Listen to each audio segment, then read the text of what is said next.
오늘 말씀에서는 예수님께서 성전을 깨끗게 하시는 장면이 나옵니다. 이 성전을 깨끗게 하는 장면은 마태, 마가, 누가 복음에서도 나오죠. 세 복음서에서는 예수님께서 성전이 기도하는 집인데 기도하는 집이 아닌 장사하는 집으로 만들었다 하면서 성전을 척결케 하셨습니다. 하지만 요한복음에서는 다른 복음서에 기록되지 않은 내용들이 나옵니다. 다른 복음서에서는 이 성전 척결이 유월절과 관계 있음을 기록하지 않죠. 유월절이라는 단어가 나오지 않습니다. 그러나 요한복음에서는 유월절에 예수님께서 성전에 올라가서 성전에서 장사하는 자들을 내쫓았다는 것을 강조하고 있습니다. 13절에서 16절입니다. 유대인의 유월절이 가까운지라, 이렇게 유월절이라는 단어를 기록하고 있죠. 예수께서 예루살렘에 올라가셨더니 성전 안에서 소와 양과 비둘기 파는 사람들과 돈 바꾸는 사람들이 앉아 있는 것을 보시고 노끈으로 채찍을 만드사 양이나 소를 다 성전에서 내쫓으시고 돈 바꾸는 사람들의 돈을 쏟으시며 상을 엎으시고 비둘기 파는 사람들에게 이르시되 이것을 가져가라, 내 아버지의 집으로 장사하는 집을 만들지 말라 하시니. 당시 성전 안에는 유월절에 쓸 재물을 팔고 있었습니다. 또한 성전세를 내야 하는데 환전이 필요했죠. 그 당시에 통용되고 있는 로마 돈으로 쓰면 안 되고 유대인의 돈, 유대 돈을 써야 되기 때문에 당시 통용되고 있는 로마 돈을 유대 돈으로 환전이 필요한 것입니다.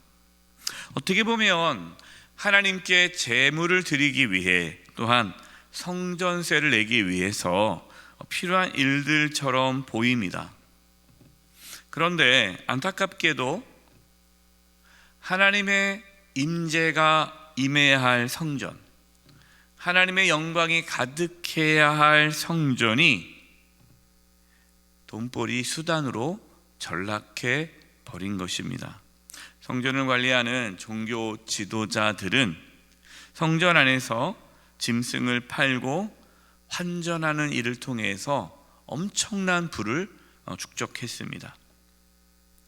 하나님께 나와서 회개하고 하나님의 임재를 경험해야 할 성전이 인간의 탐욕의 장소로 변질되어 버린 것이죠. 예수님은 잘못된 그러한 성전의 모습들을 가만히 보고 계시지 않으셨습니다. 예수님은 아주 단호하고 또 아주 무섭게 잘못된 것을 책망하셨습니다. 자, 여기까지는 마태, 마가, 누가 복음도 동일하게 기록되어 있는 말씀이죠. 여기서 중요한 것은 예수님께서 왜 성전을 깨끗게 하셨느냐입니다. 단지 기도하는 집인데 성전에서 장사하는 것 때문에 화가 나셔서 그렇게 하셨을까요? 물론 그것도 맞는 말씀이지만 그러나 그것은 겉으로 보여주는 것이고 더 깊은 의미가 담겨져 있습니다.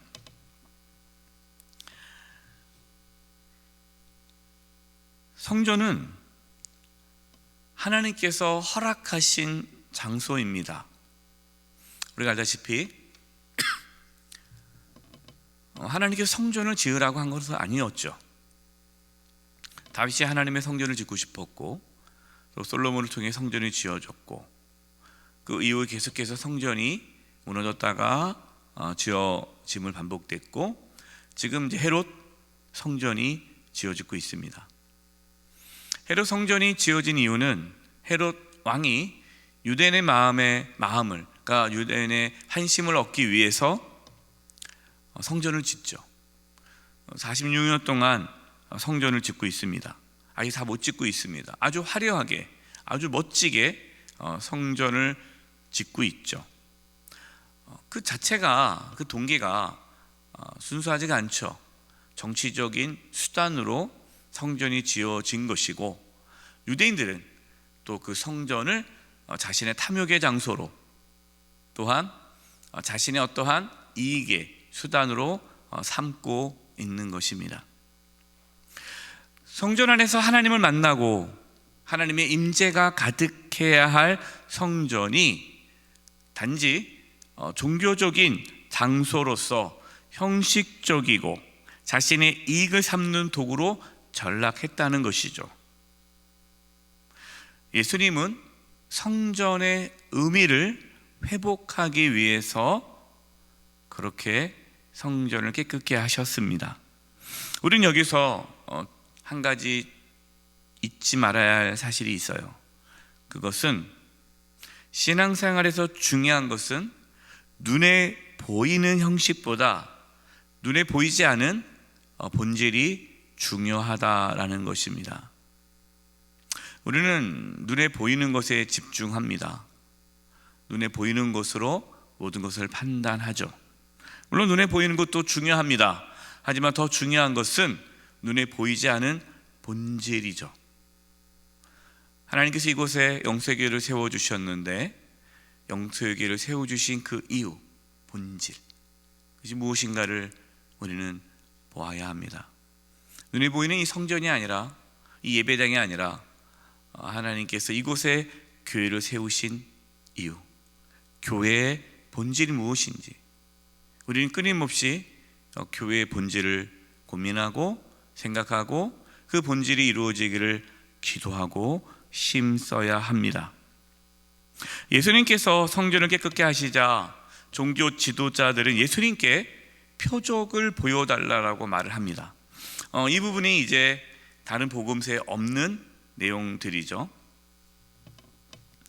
여기서 표적은 예수님께서 성전을 그렇게 깨끗게 하고 장사하는 자들을 몰아내면서 하나님의 집을 강도의 소굴로 만들었다라고 했던 이러한 담대한 예수님의 모습을 보면서 예수님께서 메시아, 그리스도라고 하시는데, 그러니까 이렇게 담대하게 성전을 청결케 하는데, 그렇다면 우리에게 당신이 메시아이심을 보여주십시오.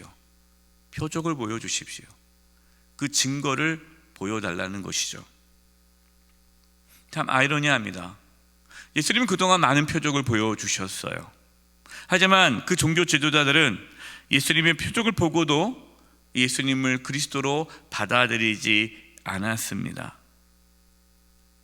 예수님은 내가 보여줄 표적은 이것이다 라고 하시면서 예수님께서 성전을 깨끗게 하신 이유를 이제 말씀하십니다. 이거 19절입니다. 오늘 본문에서 19절 말씀이 중요하죠. 예수께서 대답하여 이르시되 너희가 이 성전을 헐라 내가 사흘 동안에 일으키리라. 예수님 말씀을 들은 종교 지도자들은 예수님의 말씀을 이해하지 못했습니다. 어떻게 46년 동안 짓고 있는 이 성전을 3일 동안 일으킬 수 있겠느냐. 어제 우리가 요한복음 말씀을 나누면서 요한복음은 신학적인 내용을 담고 있다라고 말씀을 드렸습니다. 예수님의 말씀을 해석해 주고 있다라고 말씀했는데요, 그 말씀을 드린 이유가 오늘 본문 21절, 22절에 나옵니다. 21절입니다. 그러나 예수는 성전된 자기 육체를 가리켜 말씀하신 것이라. 이렇게 해석이 되죠. 이 당시에 이 말씀을 처음 들었을 때 제자들도 예수님의 말씀을 이해하지 못했어요. 제자들도 똑같이, 아니 예수님께서 성전을 허물면 내가 3일 만에 짓는다고? 어떻게 예수님께서 이 46년 된 성전을 다시 지을 수 있지? 똑같이 제자들도 알지 못했습니다. 언제 알았을까요? 22절입니다. 죽은 자 가운데서 살아나신 후에야, 예수님이 죽으시고 부활하신 후에야 비로소 제자들이 이 말씀하신 것을 기억하고 성경과 예수께서 하신 말씀을 믿었더라. 그러니까 요한은 이 요한복음 기록할 때에 그 모든 사건을 해석하는 거죠.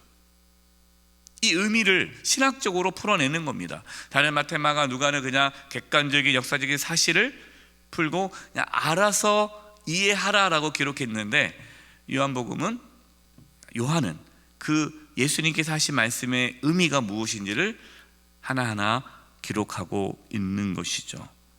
예수님께서 말씀하신 성전은 무엇입니까? 눈에 보이는, 지금 46년 동안 지은 이 헤롯 성전이 아니죠. 예수님의 몸을 말씀하십니다. 이 부분이 이제 중요한 거예요. 그러니까 그동안 사람들은 성전 중심 아니었습니까?